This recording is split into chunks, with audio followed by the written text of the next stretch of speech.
Hey, thank you guys so much for joining me this morning. I'm just having a super bright and fabulous. Purify the thoughts and clear out. Thank you here for joining us. There's lots of really beautiful and powerful James, mantras. what's up? Yo, this is awesome and rad and amazing. I actually have to bounce out of here. I'm getting invaded by a ton of like reptiles. I don't know, these lizards are just coming in and taking over my entire environment. I'm wondering if you can actually take over the webcast and lead us through confection and share with everyone exactly how it is we're able to express our creativity in this realm of insecurity. Thank you. I love you. I gotta go. I wish you the best. And this is for you. Okay. Okay. Flower of life. And I'm gone, man. It's all you. Okay. Wow. Hold on. Let me get like a pen or a marker and some paper here. Let's see. Creativity. Let me give you a clue, man. Before I leave. It's about gathering people around you and working in a mastermind. And when you get around like-minded people who share your same energy and your ideas, and you're able to cooperate and collaborate, that's when the magic begins, and that's when you're able to do it. So it's really an idea of how do we get people around us who are like-minded that we can create and feel safe with. When there's all these, you know, there's blue people and red people and white people and gray people and black people and there's horses and tarantulas and evolved dinosaurs and shrimp. Man, what about the shrimp? Thank you, man. Keep going. You're doing awesome. And bring the life and the love and you know, everything around you. And if you want to add your friends onto the Hangout, go invite 5 people and send them to this link that I'm giving you in the chat right here. I believe in you, and I do love you.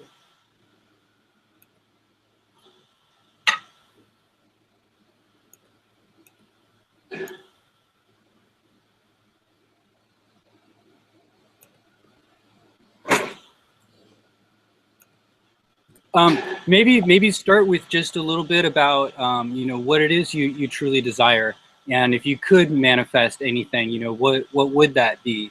And try to use all of the senses, you know, sight and sound and taste and touch, and you know, make it as descriptive as you can think of. Really paint like a vision of what it is you want, and then we're going to share this video with people. And people are going to watch and they're going to identify with it. And they're going to be like, yeah, I want to collaborate with these people. We want to work together. We want to change the world together. And that sort of thing. You think you can do that? It's overwhelming. But I do have a painting I want to show you. Yes, I believe in you. Do it.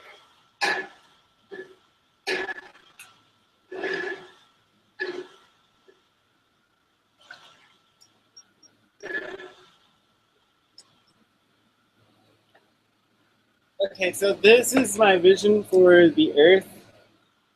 I'd like for the Earth to be its own light source, and a bunch of light is coming from the Earth. It took me like 3 days to paint this one day, or 3 days, and a lot of detail. As far as creativity,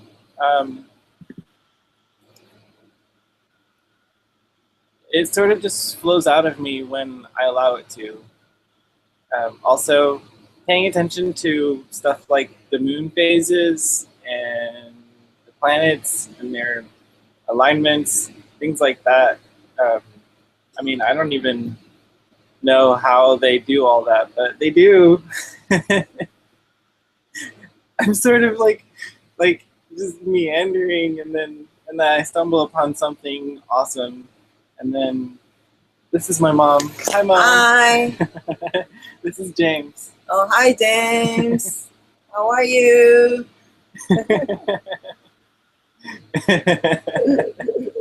I like you guys. She's so sweet.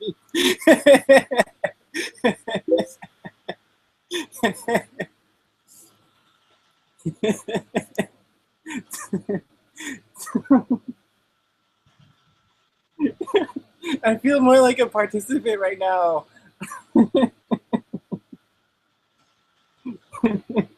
Like I don't know how I could do a whole video by myself. That's a little intimidating to me right now. Hey, don't worry. Captain Fractal Tits is almost here, and Okay. I'm sure she's gonna save the day.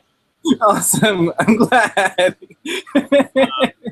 Because right now, okay, you're in the palace. If you look around you right now, you're inside of a palace, and here you can really shape your own destiny. I mean, you know, you can have Puerto Rican food. Imagine Puerto Rican food is coming to you, but then there's this entire reptilian army charging at you. And how are you going to be able to eat your Puerto Rican food when there's a war going on? Tell me that.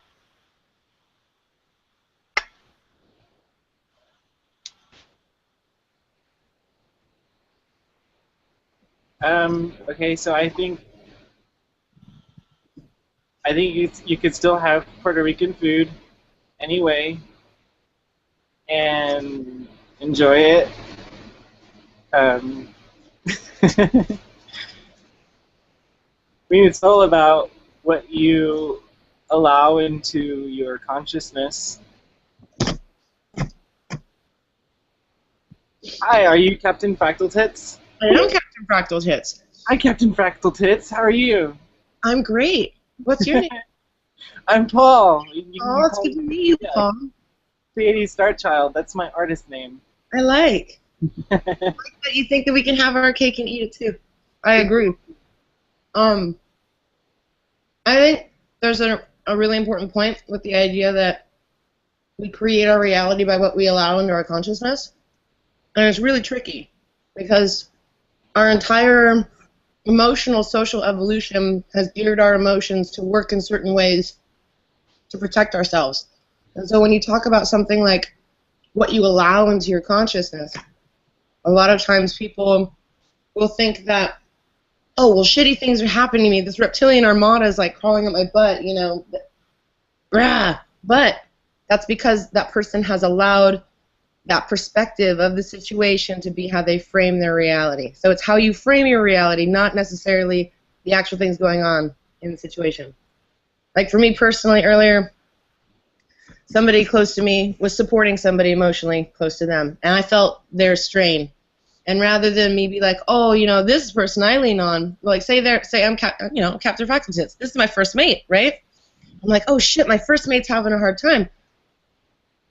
I could be a bummer and be like, oh shit, part of my support system is down. You know, we're at the bottom of our little like video game red field up at the top, you know, your life meter. But instead I was like, no, I'm going to be strong Captain Fractal Tits right now. I'm going to choose that as my reality. And even though I could lean on my first mate, be like, oh, you're not strong enough for me right now, I'd be like, no, now is the moment for me to be strong for them. Mm-hmm. And, you know, I could have chosen to be weak, you know. And that's the easy choice for a lot of people to make. Because we're taught to rely on other people. When you water your garden first, you're able to step up to the plate when those situations come up where you're like, you know, that's not a savory situation. I don't really like reptilian armadas, but I can rise to the occasion and be a hero if I want. Yes, exactly. But you can't rise to the occasion unless you water your own garden, unless you've got that bottom level of the pyramid stacked out, unless you've got your Puerto Rican food, you got full belly, you know. Then you can charge in and change the situation to better harmonize with the reality you want to make.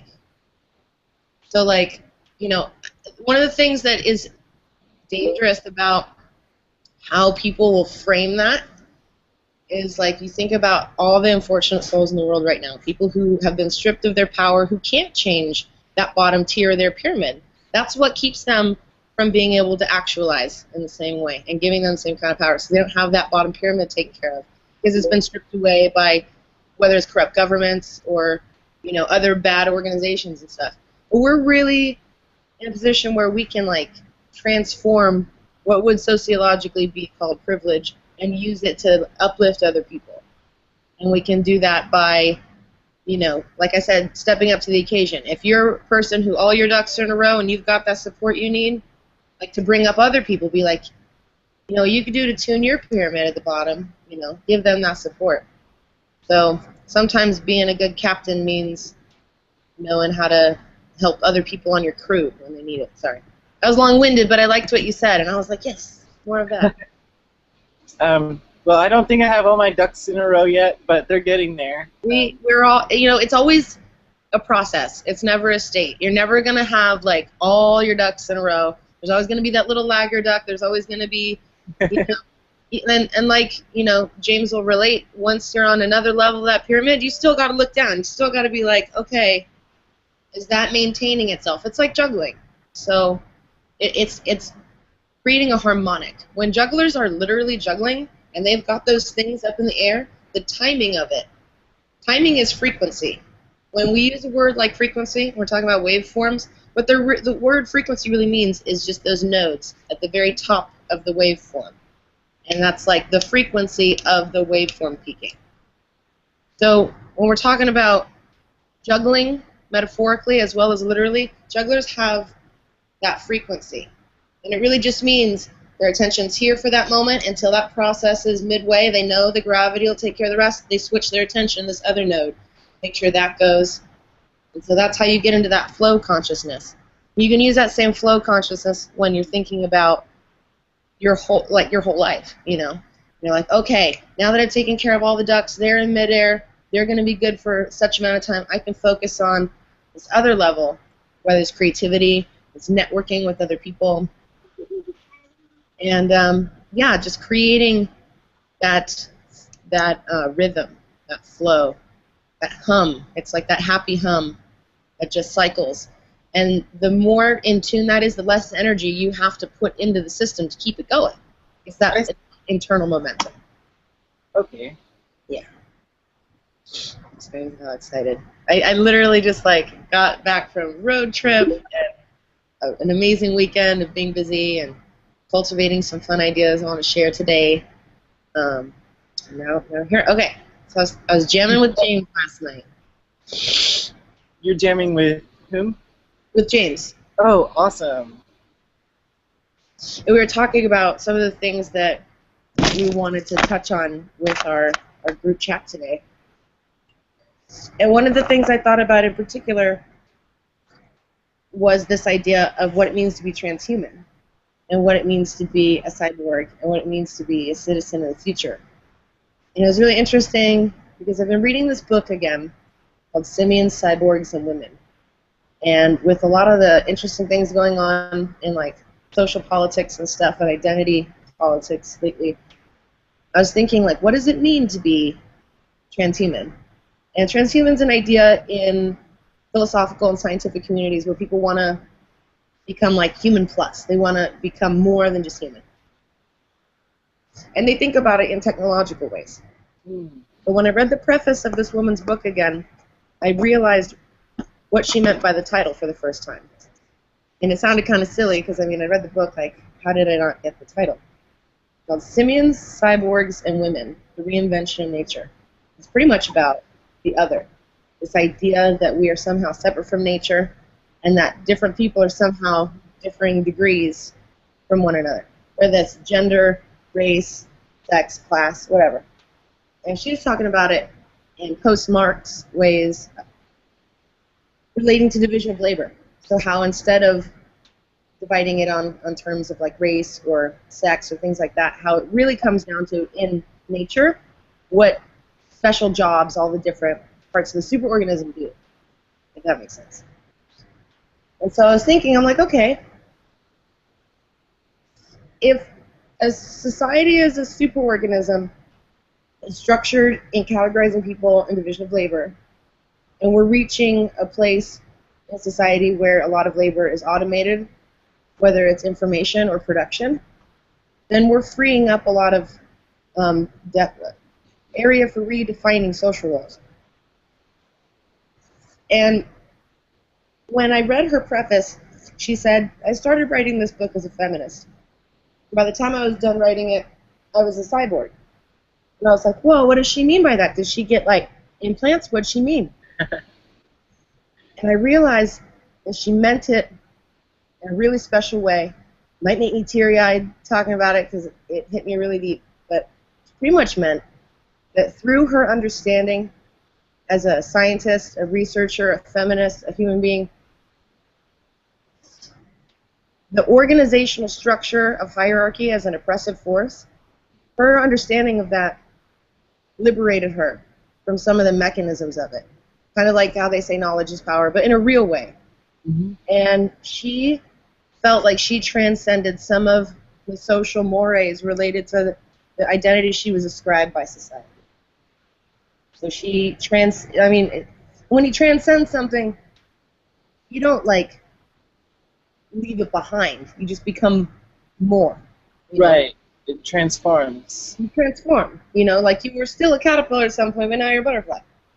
And the thing about transformation is, like, the caterpillar just turns around and goes, whoa, I have wings. It doesn't go, I'm going to become a butterfly. It has no idea. And one day it just wakes up from some crazy sleep. And, and so she realized at the end of this book that she had become a cyborg because she, through her knowledge and technique and application of those, realized that she was more than just a woman, more than just a human, more than just one little node in a superorganism.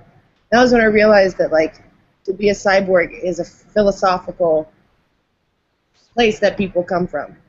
And I also had this realization that, like, when people culturally modify themselves, like with tribal body modifications or things like that, that they're literally wearing data. They're wearing data of their ancestors or other parts of their culture, and in that way, they become like biocomputers and emit cultural data as well. And so it's almost like being a proto-cyborg. So I was just like, whoa. And then I realized all these tribal people were like proto-cyborgs. And it just, right? But James, I don't see you, James. I just heard your, wow, where'd he go? He said he had to run. I'm not sure where he went to. Okay. But yeah, so that was a cool insight that I picked up while rereading this book. And I realized that through that kind of like deconstruction of social identity politics, that's accessible to everybody. And see, the thing about technology is that its root word comes from technique. So any refined form of technique is a form of technology. Why a technique can be a written thing, it can be like workshopped, it can be an oral tradition. And so, Western society tends to think of technology as a material object that like does a thing. Right. As opposed to a process that changes something. Yeah. I think that the technology we have today is so amazing. Like, I grew up with internet, and now I'm beginning to see how it's actually changing the world, like, in such marvelous ways. It's like a huge evolutionary spurt, a spurt in humanity. But, I mean, If I ask you how old you are, Paul?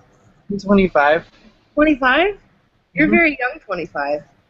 Thank you. Yeah. I have half Korean genes, so I think that probably helps a little bit. One of the real gifts that kind of comes from looking young in appearance is that you can relate to younger people.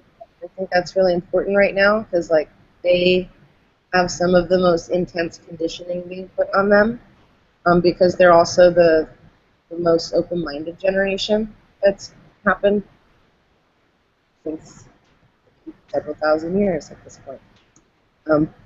But see, the thing is that everybody's young at heart. And the thing that separates them from that is the hurt that the world puts on them. Yes. Through the disharmony that's been happening culturally and stuff. I just got done hanging out with my friend Hal, and I worked with him this weekend at a Cajun festival. He has a festival kitchen that he brings to different, he was at Lightning in a Bottle. That's awesome. He was at a Cajun festival, and this festival's great. It's got blues music. It's a very different demographic from the kind of psychedelic music festival I'm used to, though. And I worked with this guy before. I did not know he was 70 years old. This guy, I mean, my dad is 64, and he is a very young at heart guy. My dad is extremely young in spirit. He's very active, too, for his age. But this guy, Hal, kind of blows my padre away. I thought that Hal was younger than my dad. I thought maybe he was in his late 50s. And this guy worked 12-hour days, was lifting crazy heavy shit, totally chronically centered. This guy might curse like a sailor, but he has probably one of the most in-tune breathing practices of anybody I've met personally. And, you know, to be a bridge is really important right now, because the people who have that galactic connection that are older than us, they were like proto, you know, they were like setting up the scene so shit would be easier for us. Yeah. I don't know how hard shit would have been had there not been a psychedelic bass music scene and festivals for me to meet other people and share my art and connect with and like be sonically transformed. I don't know what I would have done. Probably would have gone crazy. I grew up in California. I'm really lucky. A lot of people right now are, you know, in places that would look a lot like hell to someone like me. But the internet is really the way that we can create a new town hall and help people connect, so those rural places they are won't be isolated. You know, it won't be like they have no one to talk to, and then they'll realize that they can connect other people as well. And that happened for me in small ways. I grew up about an hour away from the Bay Area. It was just far enough away for it to be kind of like Texas. And there's like kind of an environment where you got your soccer moms and your cowboys and a lot of Republicans. And, you know, even just a kid like me, people could tell that I was different, you know. And luckily they just ignored me. But in a lot of rural places, those kind of people like myself, you know, and like yourself, they get abused, they get bullied, they get, you know, treated in ways that break spirits. And a lot of the reason why those societies have gotten sick and treat people like that to begin with is because they don't have town halls. They don't have places where people can really, you know, connect and share their own ideas. They sit at home and watch their TVs. And they listen to their radios, and, you know, they don't go out anymore. Because there's nowhere to go that they don't have to spend money. And so as the internet becomes more of a utility, which it is all the time, like it is in Europe, you know, they treat it like water or whatever, it's because they realize human connectivity is essential. Back in the day, Marx would have said that religion is social food. He was right. It's the opiate of the masses. And nowadays, like, people are finding, you know, even outside of their own, like, family histories and stuff, they're finding new kinds of spirituality. People who were raised without religion are finding their own kind of spirituality. And so you have to find a new kind of glue, because if everybody has their own personal quilt of their spiritual experience, you can't get them all to agree on one book. You need to find other ways for them to relate to each other. I had a dream once. I was like flying through all these different universes, and they were all patched together like a quilt. It was it was awesome because it wasn't just, you know, one universe where everything's the same. No, it was all these different universes put together, and you had like this universe was this way, this universe was this way, and this like, and then they were seams together. They all had seams, like they were actively like seams together in a dream. It was so awesome. That sounds beautiful. And then I had this other dream that now you're talking about internet. It totally brought this dream to mind.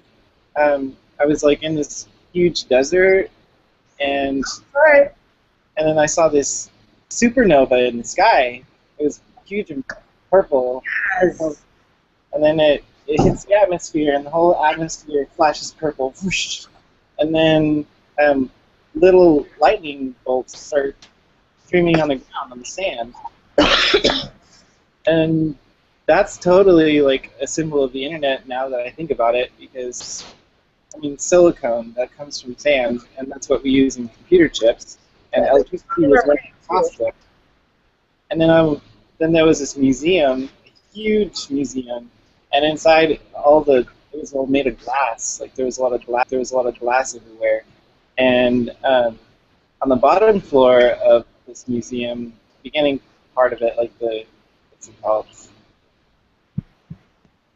The foyer. I don't even know how to pronounce it. Anyway, so there was this little baby. Actually, it was kind of a bigger baby, and it had eyes all over its entire body, everywhere.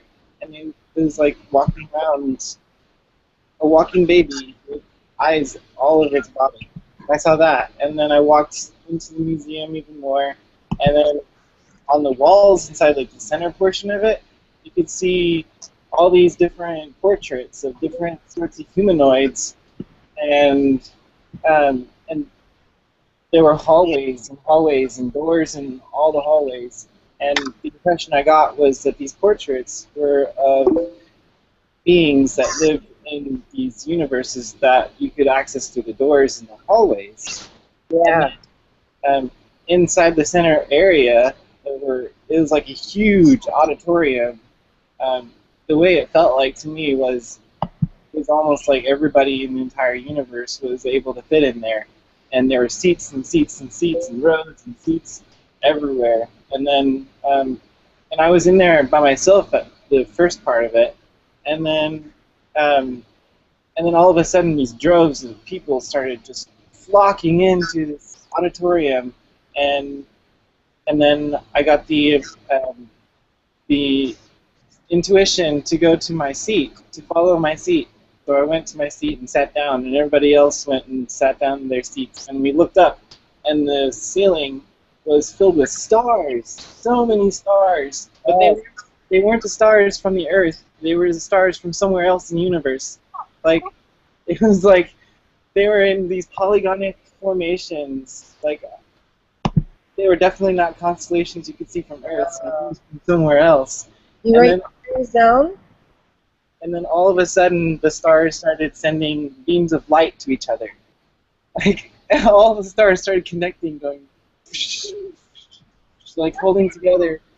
And that's sort of what internet symbolizes to me, is that you have these beams of light all over the entire universe, and because of internet, they can connect to each other and send light to each other and bolster each other and strengthen each other. Like Australian Aboriginal dream time. Do you write your dreams down? I write a lot of them down. Good, you should. Good. Awesome. I need to do that more frequently. I've been having really cool dreams, and I seem to forget them as I'm waking up. So I try to catch that extra 10 minutes sleep, and then they kind of fizzle away. I found that the more I write my dreams, the more I'm able to remember them. Yeah, writing them. Yeah, by the bed.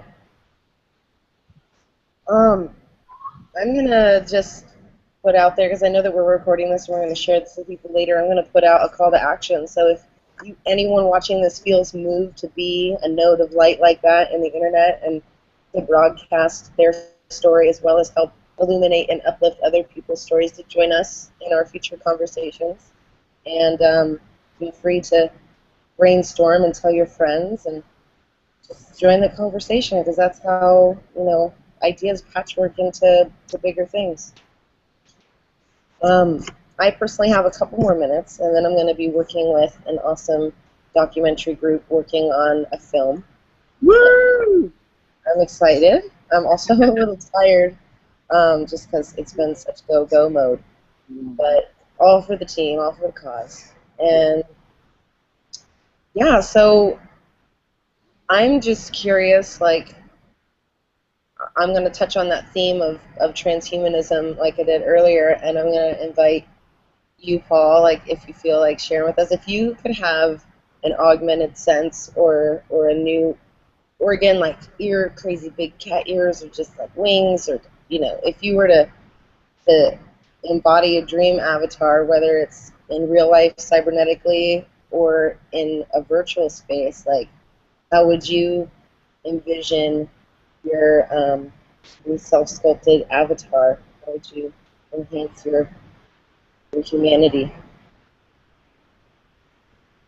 Well, I've always wanted to be telepathic. It's interesting. I've actually had telepathic experiences, and it was hard for me to accept that at first. I was like, what is this voice in my head? And then I tell you about this one experience I had. It was with one of my best friends, and I told her that I felt like I could hear her thoughts, and she was like, yeah, totally. So that sort of confirmed it to me and helped me continue to think about those things. And now I get these telepathic impressions from not humans. I'm pretty sure they're not humans because I get the impression that they are extraterrestrial of origin. And it's like, even just small things, like I'll be writing a message on Facebook and then I get a telepathic like word just go pop into my head, and so then I'll say, oh, that's a perfect word, and I know it's not coming from this brain right here, it's coming from somewhere else, and it's helppful, and it keeps me on the right path. So I think telepathy is real. Oh, and so I was at this what's it called, a rave camp, and that was the first one I've ever been to, the only one I've ever been to, but it was awesome. That's where I learned about light working. This one girl came up to me, and she said, "We're light workers," and I was like, "What? What is that? What are you talking about?" But I understood on a deeper level, and she gave me this sash that she had made. She was selling them at the rave, but she gave me the sash, and it was white and gold and had lotus on it. And I had a pretty awful experience at the rave camp. I mean, it was interesting and weird, but I broke my arm at the end of it. For some reason, I climbed the stage in the center of it and then jumped through a hole in the roof and fell 17 feet and broke my arm. And then the next day, but while I was doing that, I don't even know why I did it, what caused me to do it, but while I was up there on the roof, I was thinking to myself, you are fearless, you are fearless, you are fearless, everything's going to be all right, you'll be just fine. And then it went through, and it definitely changed my life. It seemed like all this stuff was going to happen where then I have to pay for hospital bills, and I had to deal with a broken wrist, and I had to get surgery and all this stuff. And I actually have a metal implant in here. I have like a metallic wrist. Also, I have metallic rods in my back, my spine. That's from before another accident. But oh yeah, so there was this lady at the rave camp, and her name is Janice, and this is in Austin, Texas, at the Music Ranch, and the name of the camp event was called Planet Soul. And when I heard about the name, I was like, oh, I have to go there. I have to go see this. Like, and so I bought 4 tickets, and I gave them to my brother, my stepdad, and my mom. And they ended up, like, my brother came with me at the beginning, but then left immediately.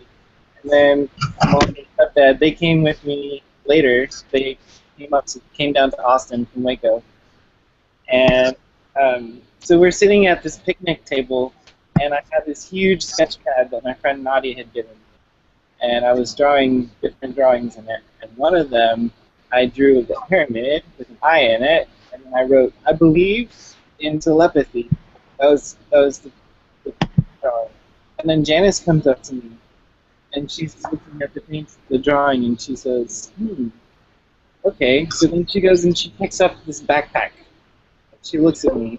She says, "Is this backpack yours?" And I knew that she was seeing if I was going to telepathize to her because I just wrote, "I believe in telepathy." So I didn't say anything, but I just thought, no. And then she said, okay. She put it down. I was like, what? Did she hear me? And then she went to something else, like another backpack or jacket or something. She said, "Is this yours?" And this time, I didn't even, I forgot about telepathy or something, but I just shook my head. And I was like, oh, wait. And then, but she already confirmed it for me. Oh, and then, when we left, I came back the next day after being in the hospital. I didn't have the surgery yet, but my arm was still broken. I had it in a cast. But I went back to the camp to go get my stuff, my things, and then also to let them know, I'm okay, I'm fine, I didn't die, I'm still here, I just broke my arm, and I'll be good. And I saw Janice again. She was the last person I saw before I left, and she told me that when I was falling, she had a dream. She woke up from her nightmare, and I was falling in her nightmare. And then she wakes up, and she goes and finds out that I had fallen. So that was a cool experience. It got me thinking about telepathy and dream connection a lot more than what I would have if I hadn't experienced all that. So dream connections are real, astral projection is real, telepathy is real, all that stuff is real, it really is real. There's no doubt about it. I'm here to tell you it's real, and you can do it too, anybody can do it, really. Our brains are so magnificent. Think about dolphins. Dolphins have like 4 sections of their brains. Dolphins are awesome, they're amazing. Think about dolphins more. Parts of their brain that, help them with interpersonal connections and social evolution. Those parts of their brain have evolved for, 20,000 years longer than the same parts of our brain. Their brains are substantially bigger than ours. Yeah, they're an incredible example of how nature's technology allows for the spectrum of consciousness to be a lot broader than we typically think about. I like to think of telepathy as being on the other side of empathy in the spectrum. And so if you want to get in touch more with their natural psychic antenna, to just exercise their empathic abilities. And that could be through animal friends. That's a really great way to do it because it's very intuitive and natural. You don't have to get muddied up with all that language stuff. Because when you do have, genuine psychic phenomenon, it's not going to be linguistic. It's not going to be something that, words or like sounds pop in your head. You're going to just like have the direct ether idea. And that's why it's hard to conceptualize, and it's also hard to describe when it happens, because it is a very feeling-based kind of sensation. I've had experiences, and I'll tell you another time about that. But yeah, dream time and astral projection and lots of these phenomena that happen subjectively, it's hard to describe to another person in a way that's going to be empirical. That's why it's like just sometimes easier to invite people to just tap into those parts of their own, emotional anatomies and spiritual anatomies, and psychic, phenomena. I'm actually gonna let you all go today and get ready for this documentary shoot I'm gonna host here in my loft. And Paul, thank you so much for sharing those stories. Those are really amazing. And I feel like, people, I think we all have experiences like that, where it's just like this beautiful synchronicity or coincidence, and it's hard to deny that something more is going on that isn't always easy to explain, but it'll move you, it'll change you, and you're like, all right, I have a different perspective now. But, is this Simon? Hi, Simon. Hi, how are you? Good. Can you hear me okay? Yeah, we can. Good. I've had a couple of telepathic experiences. Oh, yeah? It's like when I talk to them, I jump into their mind, sitting on a stool in a room with them, and it's like having a full-blown conversation. It's true. And I feel like it happens in lots of different states of consciousness, too. Oh, definitely. A lot of the more, I don't know, even solid kinds of anecdotes I've heard from people have been when they're in altered states, and like the circumstances themselves, like even if you didn't know that detail, all things you're like, whoa, that's uncanny, that's definitely something going on. A lot of people don't realize what an altered state is. Aldous Huxley would say that, like, you know, even hunger and states of being satiated from food, and that we're constantly, yeah. I was at that rave camp where I had the awesome telepathic experiences. There were a lot of drugs going on there. Yeah, weed helps. Yeah, definitely. I can't help being stoned. Every hour my eyes are open. What's kind of cool and exciting, I don't mean to like make this a plug or anything, but the documentary that I think my friends work on. Your mic isn't very good, Sarah. Huh? Your mic isn't very good as you're sitting away a bit further. I can't hear you very well. You hear me better now? A little bit. Okay, I'll just speak up. Documentary that I'm helping my friends work on later today is being produced by Dance Safe, which is an organization here that essentially helps people test their different drug substances when they go to festivals and raves and things like that. They test the people that are on the drugs? No, they test their drugs. They test their drugs before they take them. So they right. I grow me up, so it's best. Whether or not... I don't know if anybody wants that kind of verification, but yeah. What they do is they sell test kits so you can take it home with you, or they do they used to do on-site testing. I don't know if they still do, but they provide that service because there's a lot of bunk drugs that get sold at festivals, and there've been a lot of deaths and like misdoses and really awful things that happen to people. Yeah, well, that's the drug dealer in this. Because the drug war. But there's also been lots of PTSD research that's been being done with certain things, like in particular MDMA, which goes by ecstasy. Yeah, I know a lot about what MDMA does to you. Mm-hmm. I said I know quite a bit about what MDMA does to you. Mm-hmm. I've done some awesome paintings on MDMA. Yeah, it does amazing things to your brain. But if somebody, the ones that get PTSD have either been abused or had serious childhood problems that they've forgotten about, and then it will give them all sorts of ailments. Well, I also use it in a therapeutic environment for sure. It definitely can, just like with any other kind of problem, if you inflame it and don't help resolve it, you're just going to aggravate symptoms. Some of them, but like some problems people have, being a healer, like I can follow lines and I heal so many people, and cats cause so many problems to people and babies when they're kids. So like if people take MDMA when they got them problems and they're blocked, they don't know they're there, then it causes all sorts of mental issues. Mm-hmm. And drugs just enhance it. Like MDMA is one of the safest drugs you'll ever take. I think that's a brilliant point, because I found that when I take the drugs, I've taken MDMA, I took cocaine once, I've done crystal meth, I did weed. Each time what they did for me was they brought to the forefront of my consciousness things I needed to work on that blocked me, and they made them very apparent. So I'd have to look at it and say, okay, so this is what I do. I need to change that. And I mean that it served my purpose, and it served. Weed helps quite a bit as well because of the way it goes through our brain. Because when you smoke weed, like it's got 68 different deltas in it, and they all do different things. Like I know I can follow the lines and tell you what everyone does, but it'll take too long.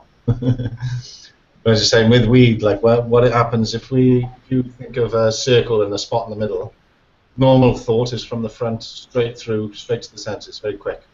But what weed does, it'll block that path, and then your brain, the weed, then it'll block the main thought path, and then your thought process will hit 5 or 6 different bits of your brain before it gets to the center. So it's activating 5 or 6 different bits of your brain depending on which weed you got and which bit of the brain it'll go to.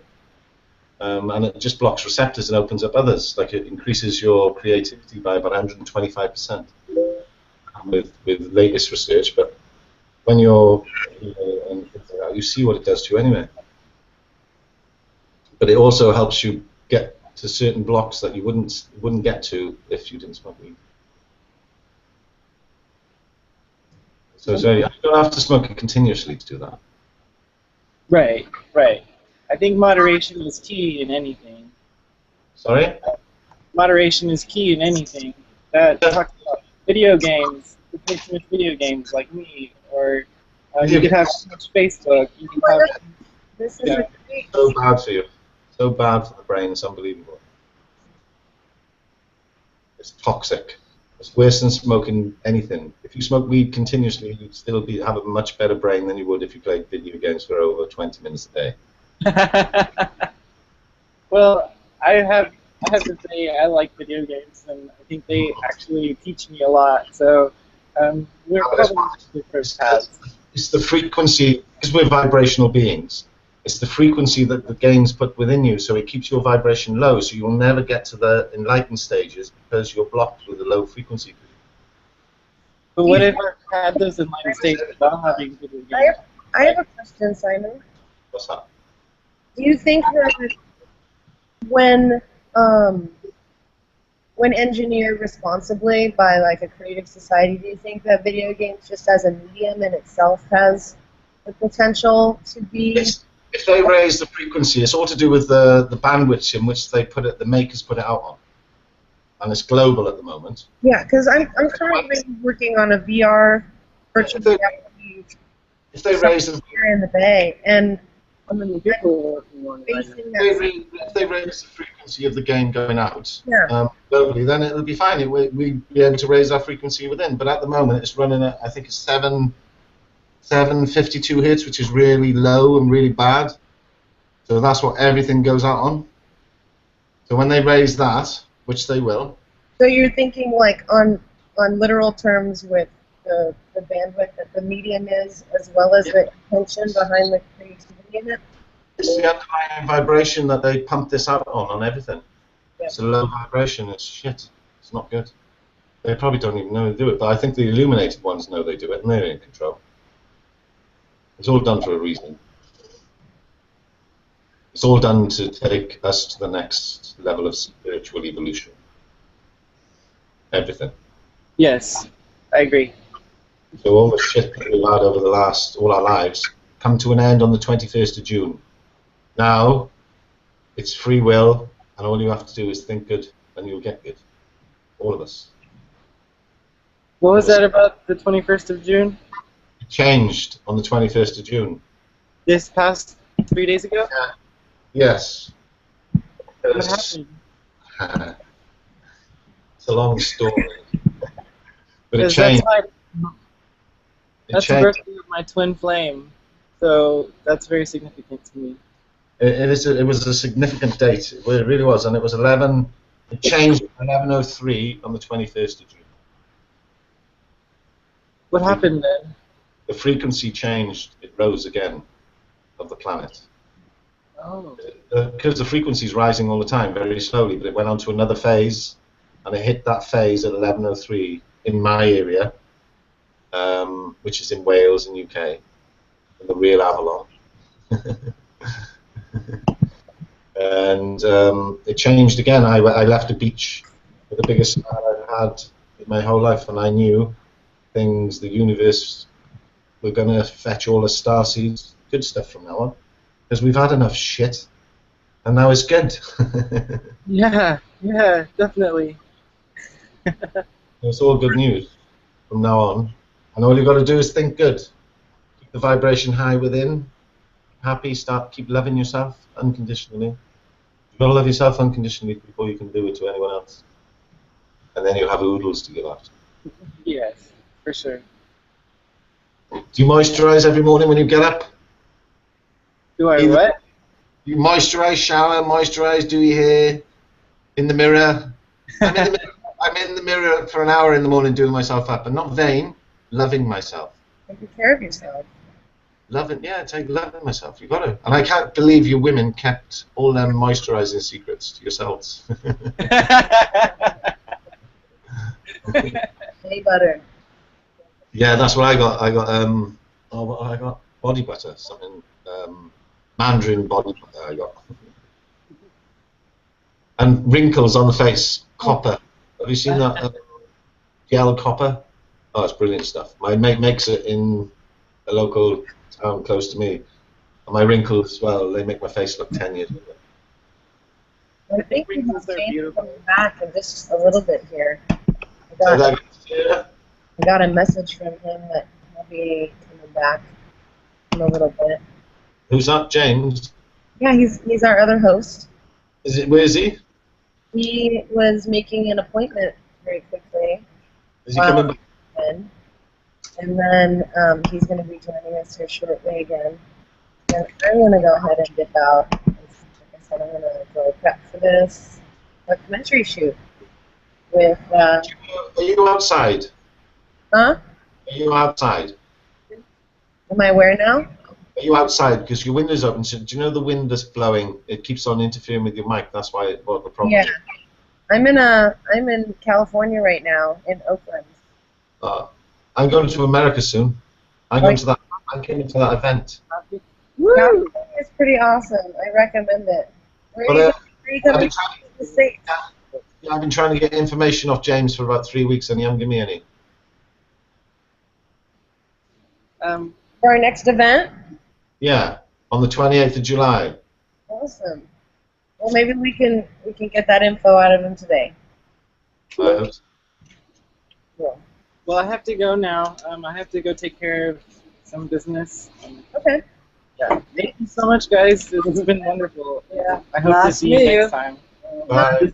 This is my mom, by the way. All right. This is Captain Pitts. This is Simon. Okay. All right. Nice meeting you, sir. Nice. All right. Here. It's been wonderful. Have fun at your photo shoot and film shoot. Do wonderful. And bye, Simon. It was great talking to you. Have a great day. Bye.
what's up?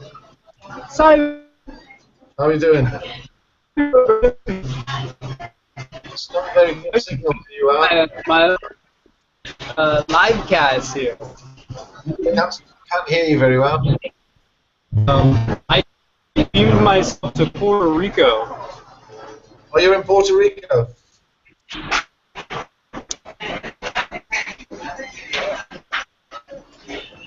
I just wanted to share how awesome Puerto Rico is and how thankful I am for being in Puerto Rico.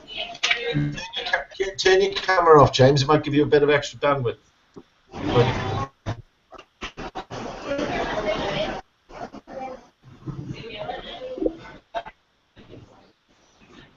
Because I can't hear you talking. It's too broken.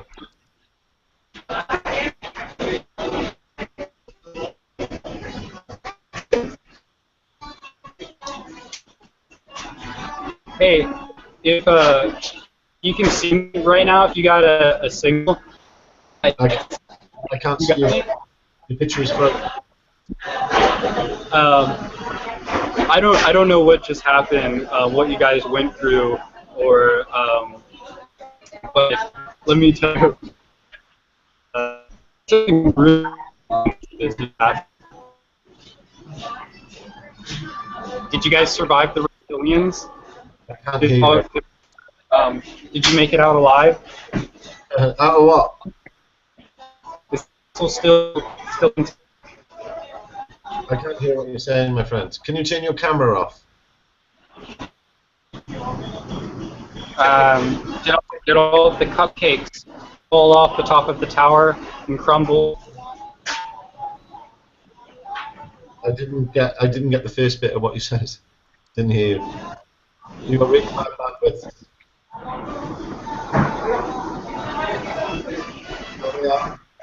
So.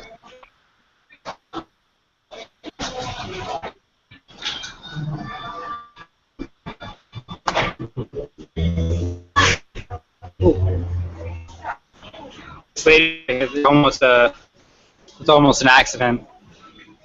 What was it? I feel a lot of energy today. Things are intense. Running, things are flowing. People are coming in and out, and it's as if it's really hard to hear. It's really hard. A masterpiece could appear in front of you, the art or the majesty, and perhaps it's now. It could be that you're just starting to have a realization about the beauty that you can compose with your own intelligence. So I don't know if this is coming in clearly, or if you read to open scenario stripping your right. My internet connection may be a little come in and out at times. It is. It's really hard to hear you.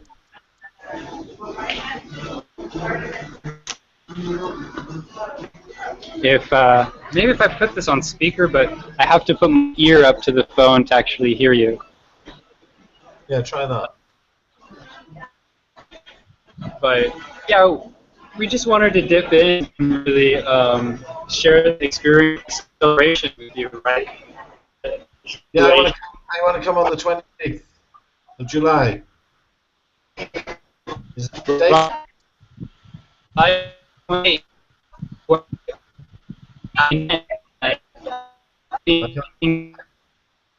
can't hear Paul now.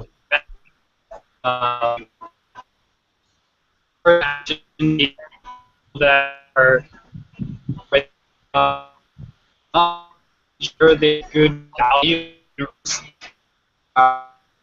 influence other groups and allow individual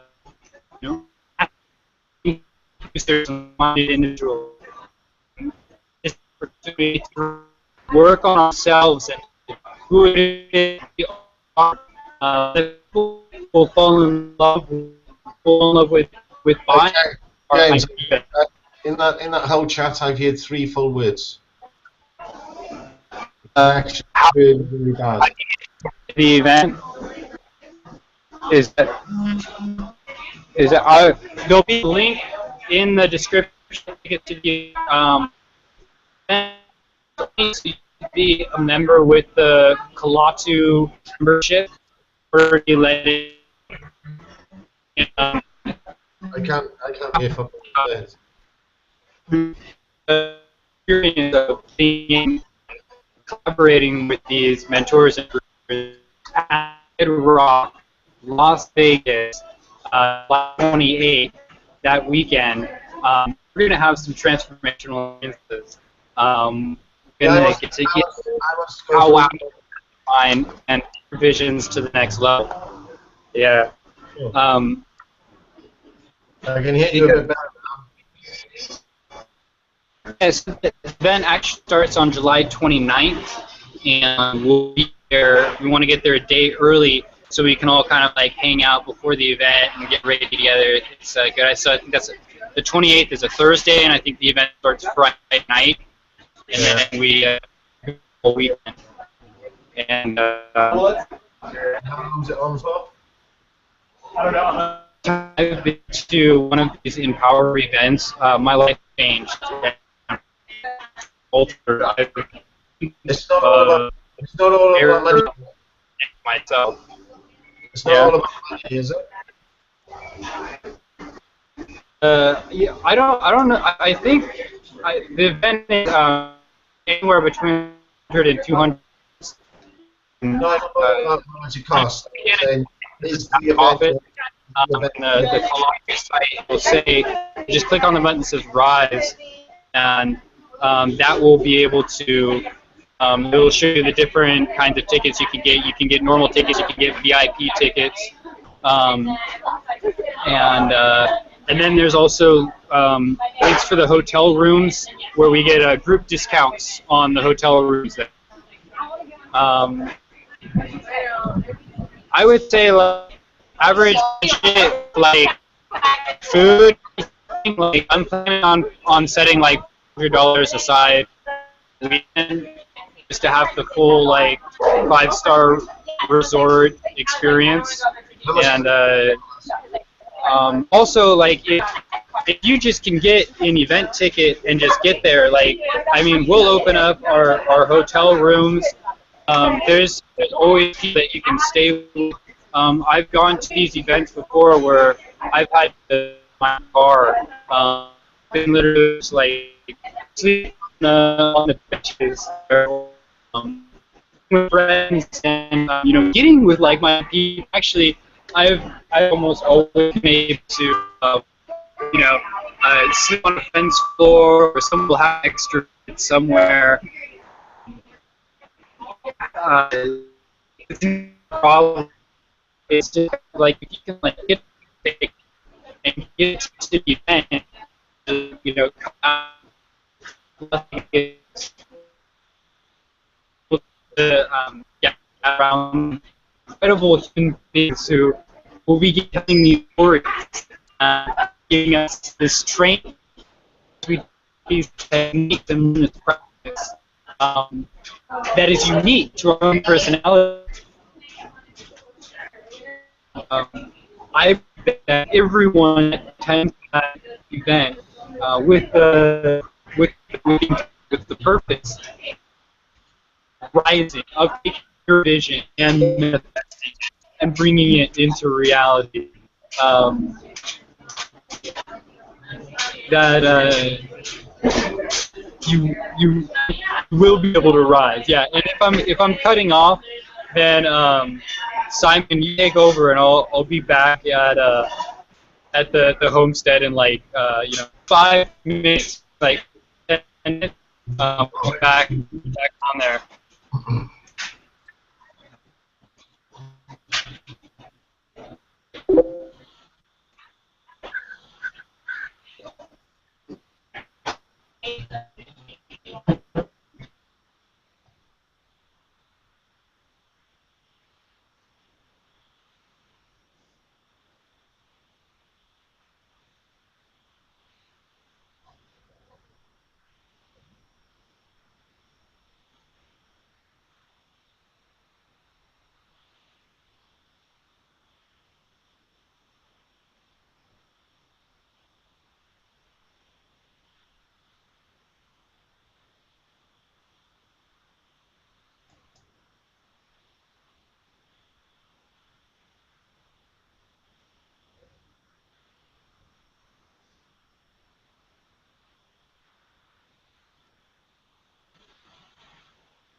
Oh, you can hear me. I can't hear you very well. You can type if you like, if you can hear me.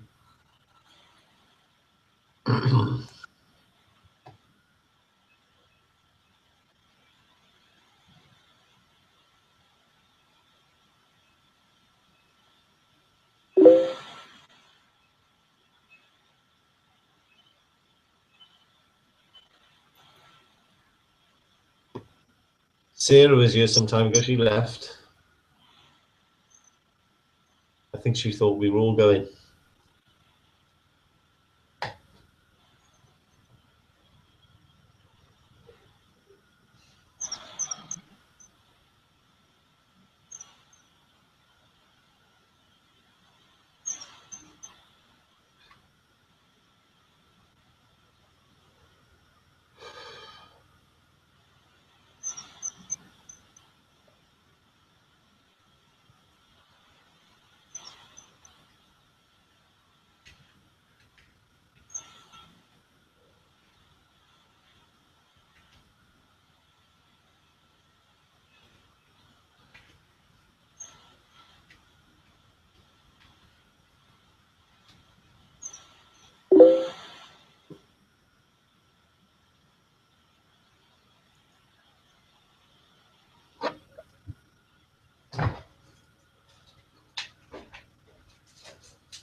Birds flying high, you know how I feel.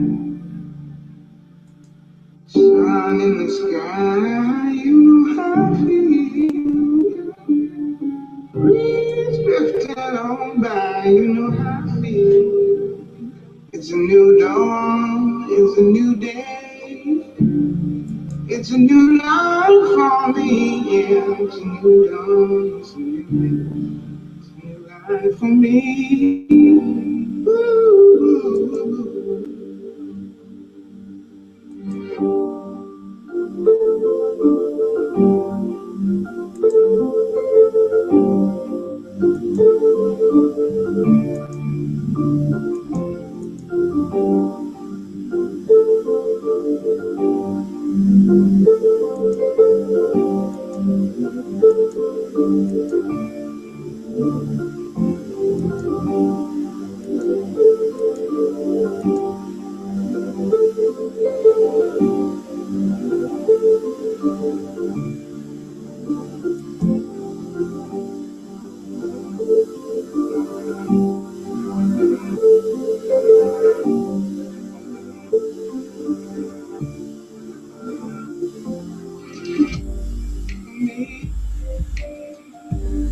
For me,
Hello.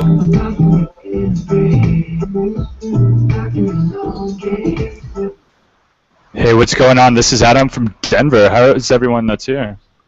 Oh, there's just me here waiting for James to come. He's on his way. Okay. There's a couple here. They've gone. I don't know where they've gone. They just left. One has to go and do something.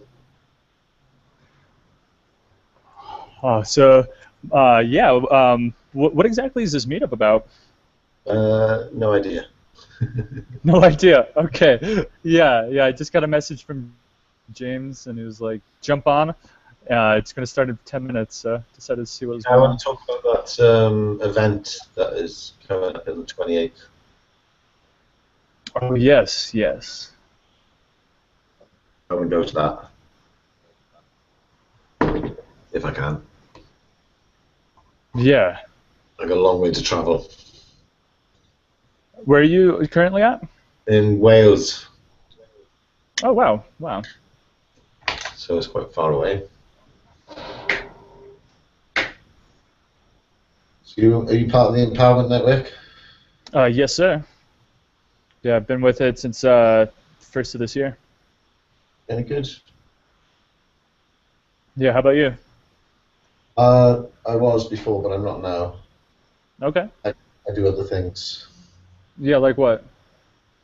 I got a couple of different businesses. I've got a traffic business online that's same as Google. Pay for AdWords, and we do retargeting. There's 51 different ways of advertising. We do every one of them, and we fully manage the accounts as well for free. And it's half the price of Google. Really? And we can advertise on the same space because I got an ad platform that buys it from the ad network, which is like a stock market of ads. Wow, interesting. So we do retargeting, well, everything really, demographics. We do contextual targeting, and there's a few massive data banks that we get information off. Especially with click ads, you can target any word, anything. And then we go to other sites then to see what niche you're in.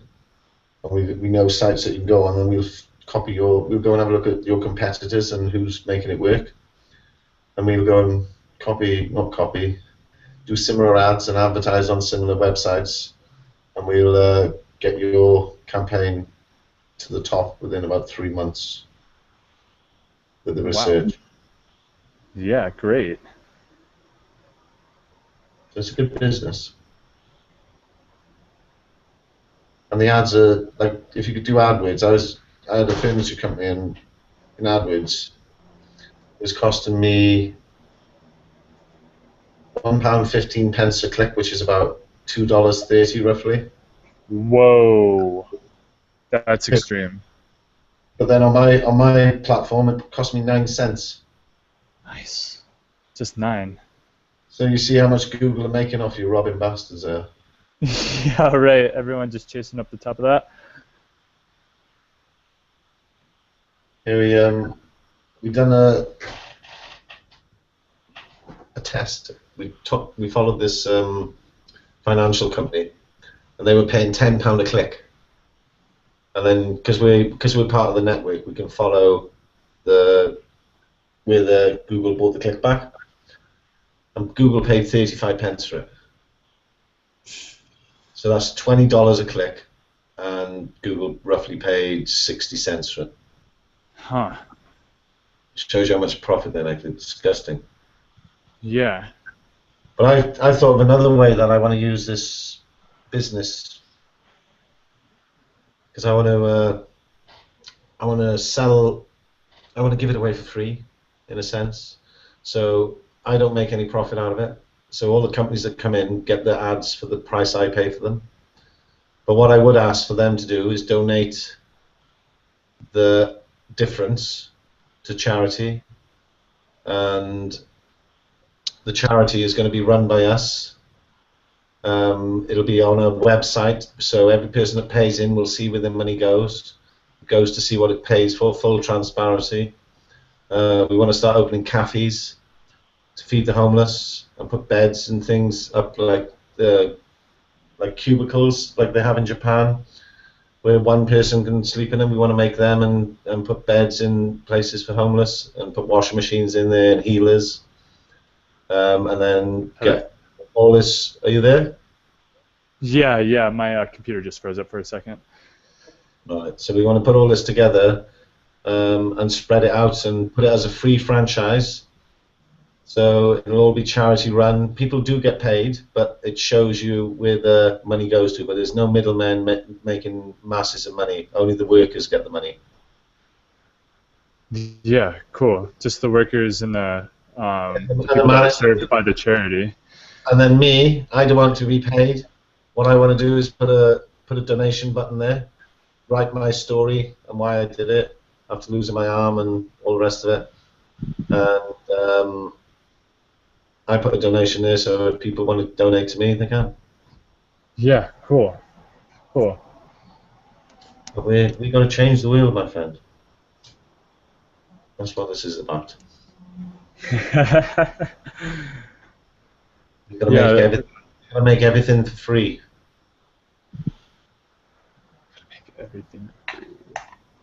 Everything for free. That's what's going to happen. We're on a spiritual upgrade, and it's all going to happen over the next 10 years. Yeah, I've been noticing that in my own work is I am currently with a startup that is in financial tech, and their big thing is just finding a way to allow more people to invest in different people and different entrepreneurs, and allowing those entrepreneurs. The best way to do it is when us entrepreneurs get the information, give it away for absolutely free, and donate everything then to charity. Put a donation button there, put it to charity, that'll spread like wildfire. Yeah. Because of who we are. And then we put donation buttons there for our money and to give our story and why we're doing it. And then people will give with love. And that's what it's all about. There's James. Yeah, he looks ready. You guys, I just got beamed back from Puerto Rico. You guys been holding it down for me while I've been gone. I don't know what just happened, but I'm so touched that you guys are still here holding down this hangout without me. I don't know what happened, but I'm so thankful that you guys are here and chatting it up and raising these brilliant questions about entrepreneurship and how we can work together. And I really think the answer is Puerto Rican food. And if you know, I hope you guys are all enjoying the things that you guys are deeply most passionate about. I know you guys are both brilliant web marketers and have these awesome insights and concepts on these stories and how we can move forward as human beings and help humanity. And I didn't mean to interrupt. You know, you guys can keep that's going. okay. I need to finish what I was saying anyway. It's just everything's going free.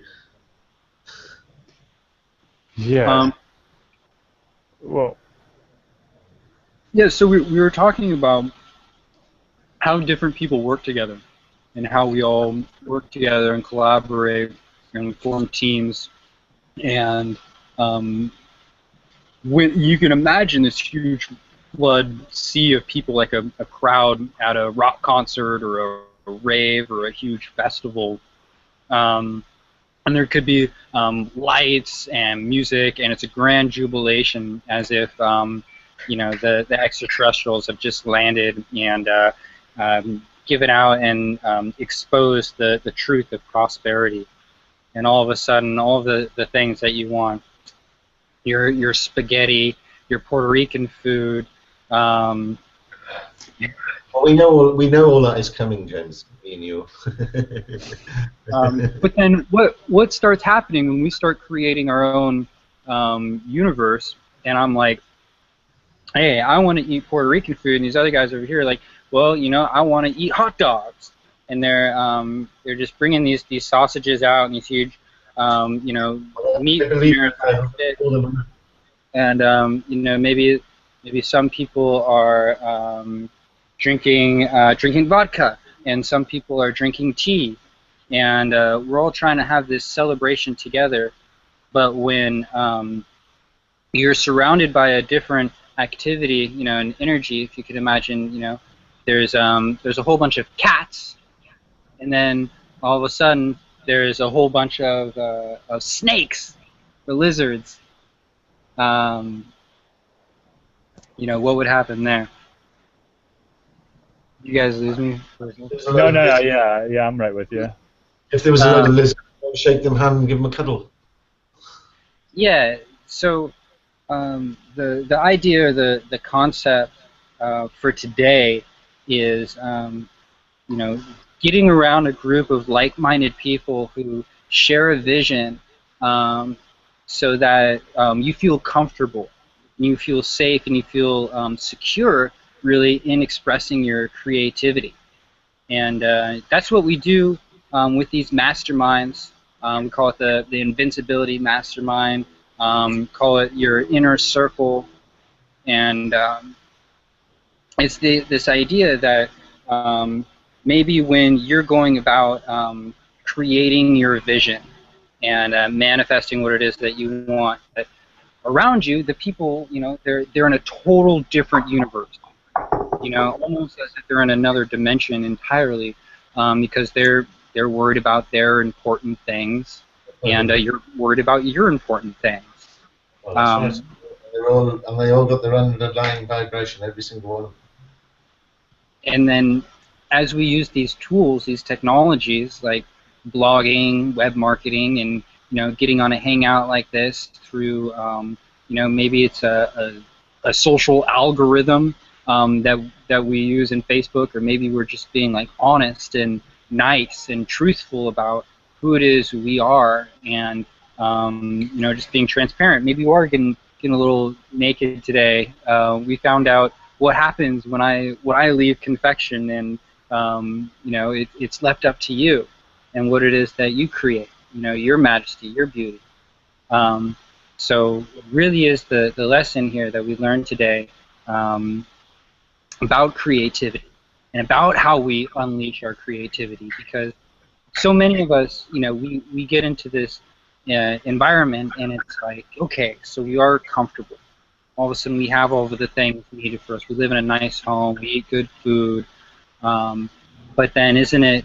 It's our creativity that really drives our success.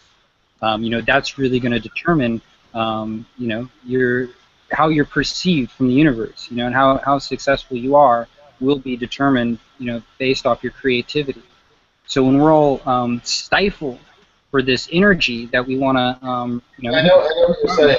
Inside ourselves, Yeah. I know what you're saying with success and things like that, but success feels wrong to me. Because it's emphasizing on money. That's a wrong vibration about running on. Yeah, that's the emphasis that you put on it. It's like a vibration.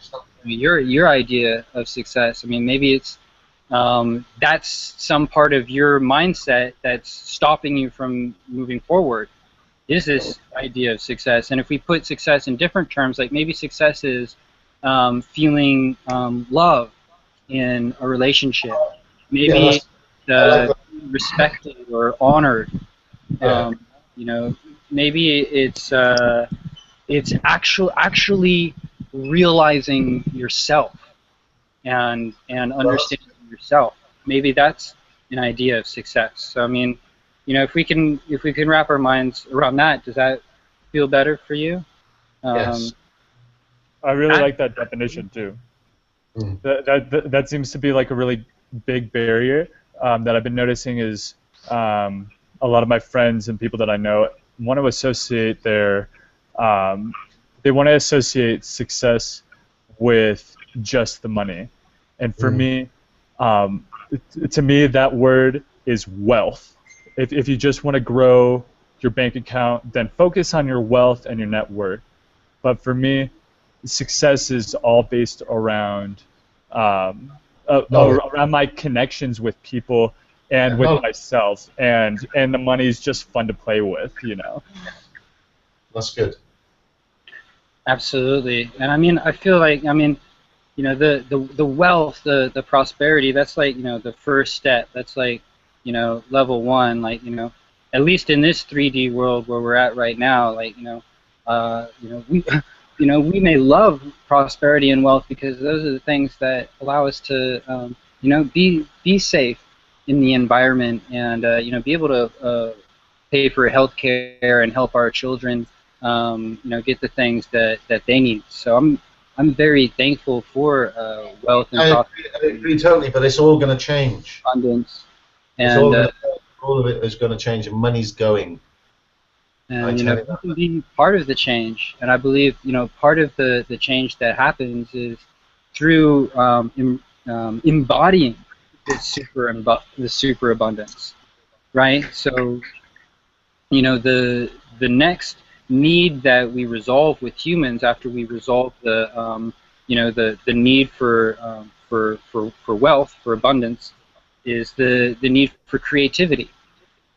Because when everything is, given to us, and And we live in this super abundant world where, the fruit just grows on trees, and we can just eat it, right? We have all the things that we need. How then are we creating anything? What's the new story to be told? What's your story? Do you have a story now that everything is provided for you? My story is long and painful until 3 days ago, and then it changed. Wow. Yeah, what happened? What happened? Well, James knows some of my stories, but it all started 6 years ago when I lost my arm. I'll just cut it short for us. Then after a breakdown, which I thought was a nervous breakdown, but it wasn't. It was me becoming enlightened. And they all tell you you're bipolar and all the rest of it, and it's like, oh, fuck off. It's a nightmare, it is. Anyway, after the 21st of June, after I do my visits to local areas, it's like I get different energies. And at 11:03 on the 21st, on the summer solstice, something happened that changed frequency again for a lot of people. And now I know that the darkness in everything is gone, and all good is to come as of the 21st. So now, my friends, we're on our fucking cycle. All the good, because we've had enough shit for many years, and it's all meant to be, and it's all for the greater of good. But now, after the 21st, now it changes. Now it's for us to upgrade the humans. Yeah, I love moving with the solstice and moving with nature and feeling like, okay, now we're on this upward swing.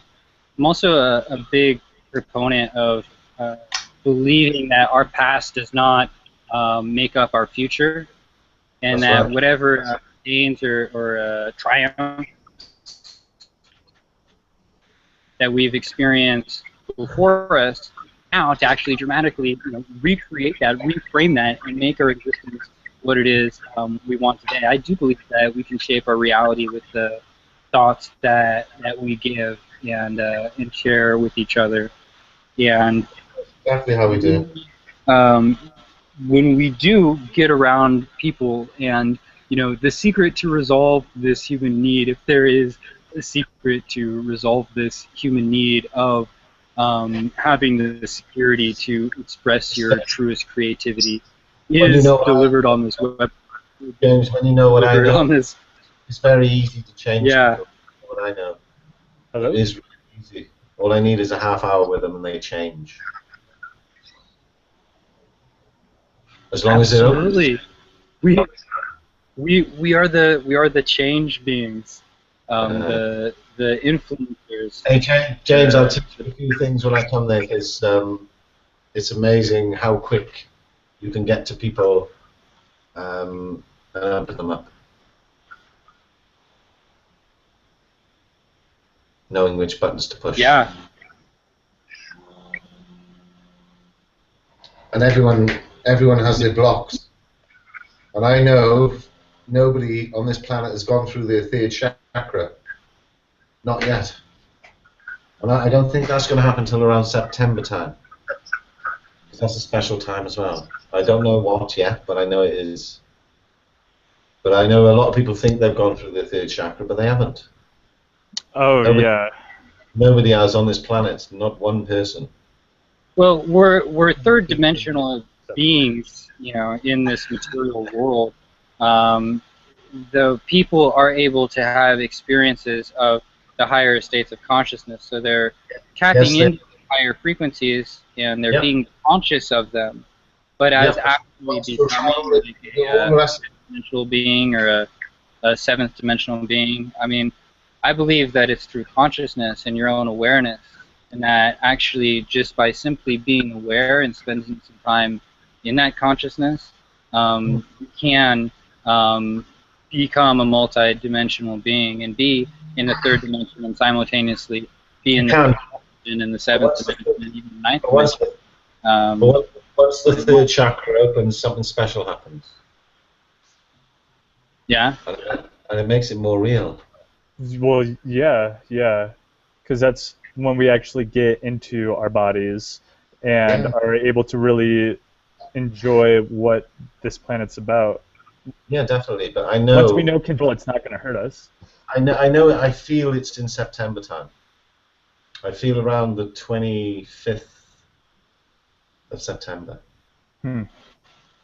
So what are you going to do the 25th of September? What are you going to make happen? Well, it's something I've got to go and get, and every time I get something, it gives me a new energy. And I'm at the top of my third chakra, and there's one big mighty dragon guarding it, and he won't let me pass. He won't let anyone pass until I get something, and I've got to go and get something. It's like Harry. It's like a story of Harry Potter, and I got things. They got like Horcruxes on the Harry Potter. Well, I got objects I got to go and collect. And every time I collect an object, it could be a stone or anything, mainly stones in certain areas. Some of the stones I got are just amazing, and finding full-blown hearts on the middle of a beach with a cross engraved in it. And you think, well, why hasn't anyone else found this? They weren't meant to. Right. But anyway, I know where lots of stuff is buried, and I know, and I can tell you because nobody can go and get it. Because somebody tried to get it with me, and they ended up with a splinter in their hand, 2 inches long and looked like a cocktail stick. Yeah. We walked 100 yards up the field, and it disappeared, and there was nothing there. Absolutely amazing. He'll tell. He lives next door to me, and he'll tell you. And it was completely. When I looked at it, there was a big red line. I'd be walking away, halfway up the field. It just disappeared. There was nothing there, and it just stuck there dumbstruck. What the fuck? And totally gone. So I know nobody can go and get these things, but I know when I pick this one thing up, it's a ring. It is. I know I can then go to my third chakra because my dragon tells me, and he'll open it up for everyone. But he won't let no one in there. Nobody on this planet, not a person. Until then, until I get the ring. Yeah, cool. So where are you traveling off to? But I got to, only local, because this is the true Avalon.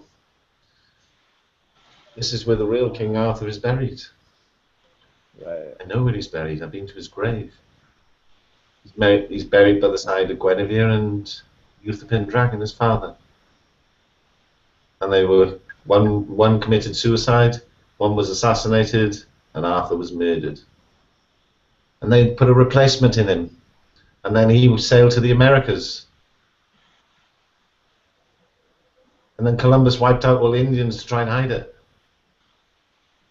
Because they because of Ogham and all this, and they would have shown and proved that King Arthur was in the Americas in 784, I think it was. Which changes things a little.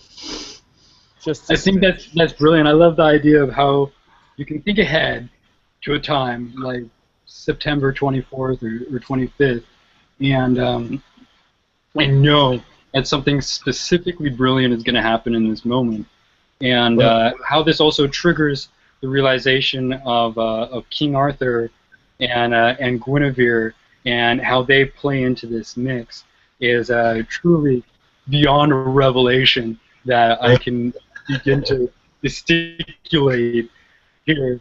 So I mean, this is the brilliance that I speak of when I call you King Arthur, and I say that you can lead the realms and be a true commander, captain, for this generation, right? To lead this. They're coming on stronger and stronger since the 21st. Manifesting. Things changed inside, and it's growing exponentially every day. So all I got to do is learn to live it now. Here's the tip, if I can deliver this, because it's actually it's 2:22 now, and I gotta end this broadcast really shortly. But the tip is, when you have these visions, these insights of something that you want to create, like maybe you think 90 days into the future, and you think about what you want September to look like, what you want 2027 to look like, to begin James, counting backwards from that time period, and it's as if you're spelling the formula backwards, so that you can achieve everything that you want to do. Because I mean, maybe you're seeing yourself there on September, and you're on stage and you're telling your story about. This isn't on stage in September. Something gets announced by somebody very important because our true bloodline has been discovered. That's what I'm saying. That very important person, Simon, is you, right? No, I don't. Yeah, but somebody else. I know, but somebody else. Somebody else. And is what to say. You're actually in control of your own universe, and are at the center of your own universe now. And it's that play of possibilities that allow you to truly manifest your dreams. And the tip, the idea for when you are being the one sharing the story is that what you want to do is you want to gather a community around you, a team, a crew of people that you can mastermind with and share these ideas with. That would be a great idea, but the area I'm from, there's only me and my sister, because every other fucker thinks we're mad and they've left us. Right? Well, that's why we use the internet, right?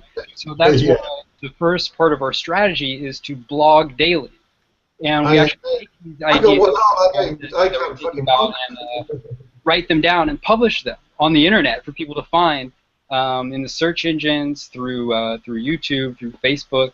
And this is how we connect with people all around the world.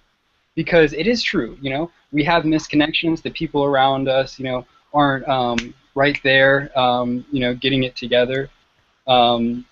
So we use this technology of communication, of blogging, and James, I get that, but when you don't like typing and don't like writing, it's a bit difficult. Right? I mean, this is a blog, right? You turn on a selfie video and you shoot yourself. You turn on a microphone and you record yourself. And that's still blogging, right? You know, that's the idea, and that's how we create a mastermind, a group of individuals around us that, you know, are passionate about the same ideas that we're passionate about. And you know, we set these goals for us. You know, maybe we want 100 people to be in the audience hearing our story on September 25th or whatever. 100? Why not 1,000? 1,000, yeah, 1,000. 50,000. 11. 50,000, James. 50,000, absolutely. Yeah. So I mean, what do we set a goal for? You know, to count backwards, if we have 90 days, how many people would we need to get involved with to you know, to get to that point? And if we just connect with 2 new people a day, right, get them involved with our vision, what we're doing, I think that's, you know, a fantastic goal. So I want to cut out with you on this one, and I want to check in with you guys maybe in a few days, maybe next week, and see how we're all getting towards our goals. Hopefully we shout out some manifestations, some intentions of what we want to create for ourselves and our businesses, and let's meet up soon and share how we're both, each one of us, working towards achieving that. Does that sound like a plan? You guys ready to take action and do this? How you guys doing? Yeah. If I wasn't here, I'd be writing on my stuff. So yeah, this is what I'm about right now. So yeah, just connect on Facebook. Let's all connect on Facebook. Because I know we're not connected, Simon. Yeah, and sure. Yeah, let's at least stay connected till September. Private group chat, and we'll be shooting links at each other and poking positivity at one another and instigating us to get closer to actually manifesting that vision that it is that we're all creating and saying now. Is that right? Rock on. Yeah. Adam, you got anything else you want to add? Yeah, so in reference to self-actualization and business and really just getting in that habit of writing every day, who is it? Seth Godin. I was listening to an audio book of his by the name of Tribes, and either read it or listen to it. It's a great book on the importance of connecting. And in that book, he states that the most powerful thing he did for his career was writing a manifesto and getting it out to people. That way, you don't have to keep on thinking about who it is that you are and what it is that you're about and what you're working for. You just make this very public statement. And I've been working on this for about 2 weeks, and just like really forcing myself to sit down and listen to my own thoughts and just get all my ideas out of my head. And I definitely recommend it to everyone, definitely the two of you, to just like figure out what it is that you're about and just like write it out, whether it's a single page, whether it's a whole book. Just get that stuff out about there. 20 bucks. Yeah, the manifesto, I've been working on that for years. Yeah, cool. So yeah, can't wait till the next one. All right, it was nice hanging out with the two of you. Yeah, cool. Yeah, awesome. We'll meet again. There are links over there to your right, I believe, for the Kalatu blogging system. Oh yeah, so what about this event? Because I didn't hear one word you said on the phone. Yeah, so our next event that we're doing is in Las Vegas. It's called Rise, and it is for each one of us individually to rise to our fullest potential of self-actualization and embodying our vision. And this is taking place at the Red Rock Hotel, July 28th. And I believe it starts on the 29th, which is Friday night, and we're going to get there on the 28th to do kind of like a pre-game celebration with the people that get there early. You can get tickets for this event in your Kalatu back office. So where? There is a link over there to become. I think there's one link is to subscribe for the Project Confection mailing list. One is for the Kalatu blogging system, and one is for the premium Inner Circle Mastermind. I recommend going premium because you want all those themes and plugins for the blog, and the 7-minute blog hacks is really transformational. Just the little trading modes in and out, like fast food, But really, it's the Inner Circle Mastermind. It's, how much does that cost? That's going to be about like either $100 to $200, depending if you want to go premium. The basic membership is just $25, but for the Inner Circle Mastermind, that's $100. So there's the, and if you want the Inner Circle membership and you don't want to go premium for whatever reason, well, I don't really want to get into things like that. I just want to meet people. Cool. Then I would just sign up for the $25 membership, and I've still got a bit of a journey to go yet. Not much, but a bit. I've still got a few blocks that I got to get. Deep ones. By using Dianetics. Yeah, I'd say the fastest way to get past those blocks is to do just what Adam was saying, and to actually write them down. And then the next step after writing them down is actually these blocks you can't get right by writing these blocks down. Going public with them. I mean, yeah, because it's you have to go inside first, and then however you share your experience of transformation, and maybe it's actually about switching your attention and your focus from thinking about the blocks to actually thinking about what you're passionate about. That was kind of the whole purpose of this webinar. Get the mind thinking about what we want to create, and thinking about the future that we could manifest, and speaking your truth, into existence. You have to see the truth of what it is you really want to experience. I do know. I do get that bit, but blocks. When we get blocks in our bodies, like you just think of this bit as a computer, everything below is storage, And you've got muscles that we don't feel are in torsion. And when these muscles are in torsion, they send frequencies to our subconscious which stop us going forward. And you can't get to them until you touch them. As soon as you touch them, you like activate it. As soon as you activate it, then that's it. It's gone. Because you give absolution to the visions that come into your mind and the people. Because it's always a situation. And then when your body is totally clean in that way, then I can go down the third chakra. You know, how would you like to know specific formulas for activating each one of those blocks, so that you can embrace, release each one, and you know, embody that higher light and get into that higher purpose that's locked or maybe hidden inside of the DNA? What if I could actually tell you that I could give you specific formula codes for unlocking each one of those blocks? Would you be interested? Yes. You could share. Beautiful. We're going to be talking more about that on Friday. in 2 days, we're going to be doing a hangout on that, and we're going to be giving those formulas out for reals. So tune in a couple days, and we'll be giving those formulas out for you. In the meantime, click the link on the banner over there to your right. Get inside the Kalatu blogging system community. Inside your back office there, you'll see the ticket for the Rise event. Click on it and get your ticket. Where is it? In the back office. Well, let me go into the... What did you say? Where do I get... I've never been on Google Chats, really, so...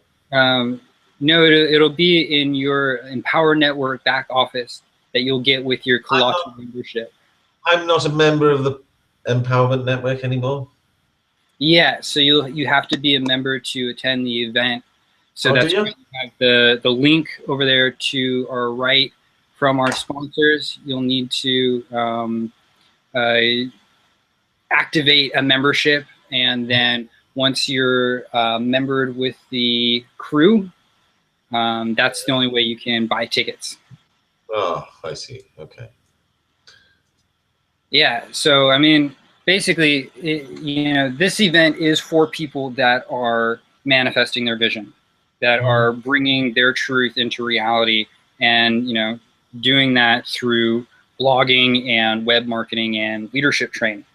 And as we share our truths through these, the blogosphere and social networks, and be, you know, an authority present for humanity to end all wars, heal the core wounds of humanity, and resolve all conflict, you know, we will do so not through politics, not through war. You know, you can't use war to end war.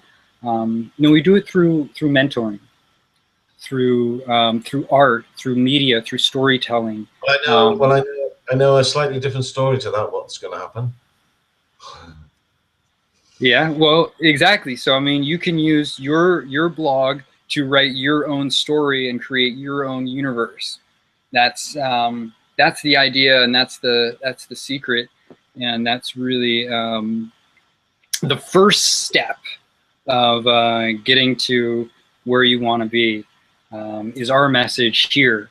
So, I mean, if you believe in transformation, if you believe into getting to the next level, then I believe it starts right here. It starts with the Kalatu blogging system and the Empower Mentoring crew, and being the guru, and being the teacher, and being the Empower Mentor that aids society properly possess and use power. Because that is really what's going to shape the destiny of the human race. You know, these soul terrans. It's not going to be. I mean, you know, these political leaders.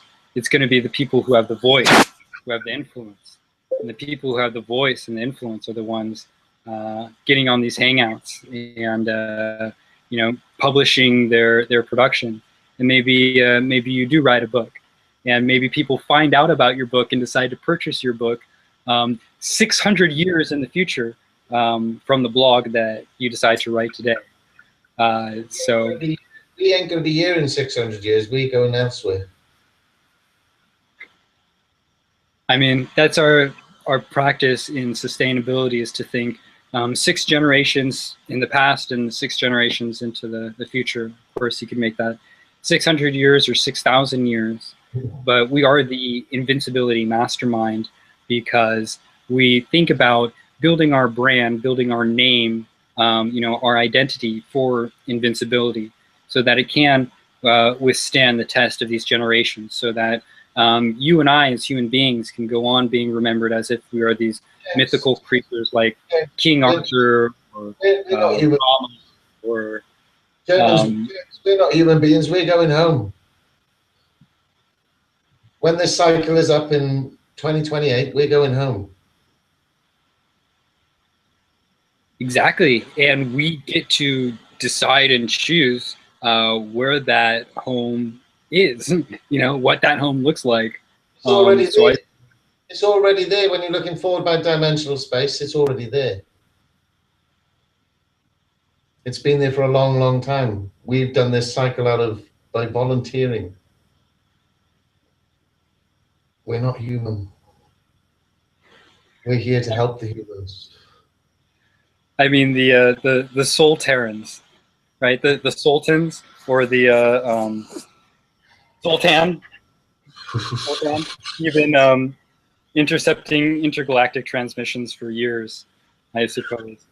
I mean, honor it and give thanks. The fucking that show. The Arcturians, the Bellatricians, the Centurions, the Mintalkins, the Dalsentians, the Pegasons, the Fomosatans, the Procyonas. I bet you still travel with most of them. May they all be blessed, and may we gain the infinite wisdom from all of our galactic friends and this entire society. And may we spread the whole galactic society is interested in this planet right now, and who is on it. I mean, they may be interested if we send out high enough vibrational frequencies. You already know, James. I mean, when we get together in these events and form these masterminds, we create a collaborative experience in the frequency and the vibration that, together with 2 or multiple forms, we actually create a significantly multiplying experience of our frequency. So when we get a few thousand people together in an event, sharing positivity with each other, that the other person may rise, for example, like be a Pleiadian rising. Yeah, that's right. But imagine now by 2017 when all our genes are active, because they're not all active yet. Nowhere near. Yeah, so the genes and the activation we'll be talking about more on Friday. I got to get out of here. It was lovely chatting with you all. Thank you.